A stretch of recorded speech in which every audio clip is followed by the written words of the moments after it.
The smartphone was released at the end of 2021 and has not gained much popularity yet. There are a lot of negative reviews about him on the internet. Users complain about the camera, cost, performance, and even the name.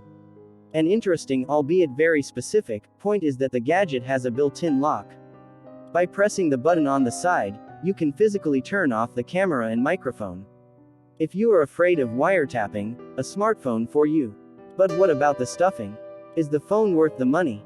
Some Russians became interested in the domestic AYYA T1 smartphone with the Aurora operating system after the presentation by a State Duma deputy in response to Apple's decision to suspend the sale of iPhones in the Russian Federation. Although the phone for 15,000 rubles allegedly has a unique data protection system, Runet users do not trust it. Some Russians began to joke about a domestic phone that would be invented to replace Androids and iPhones. On March 1st, Apple suspended online sales of equipment in Russia.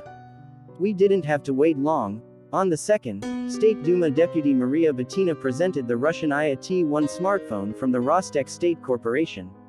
After the deputy's presentation, some Runet users began to Google information about the Russian smartphone.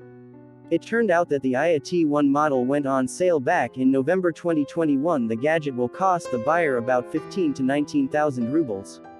The first AYYA T1 models worked on the basis of the Android operating system, but, as Maria Butina showed, the domestic Aurora system is built into the new smartphones. And a dual main camera, 4 GB of RAM and 64 GB of internal memory, a 4000 mAh battery, a fingerprint scanner on the back panel. However, some buyers who have already tried the smartphone write that such characteristics were good in 2016, but not in 2022. The price of 19,000 rubles is not justified at all, it is incompetitive.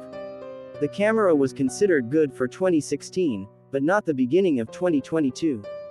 The processor is just to turn on the phone, less than, greater than in a year, most likely, it will become a brick that will be more stupid than me in the exam.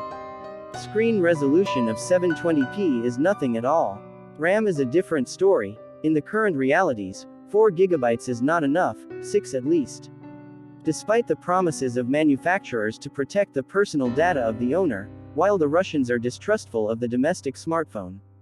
Most potential customers were not even aware of the existence of a domestic smartphone. However, with the imposition of sanctions by European countries and the United States after the start of the military operation in Ukraine, many residents of the Russian Federation seem to pay attention to the Russian gadget.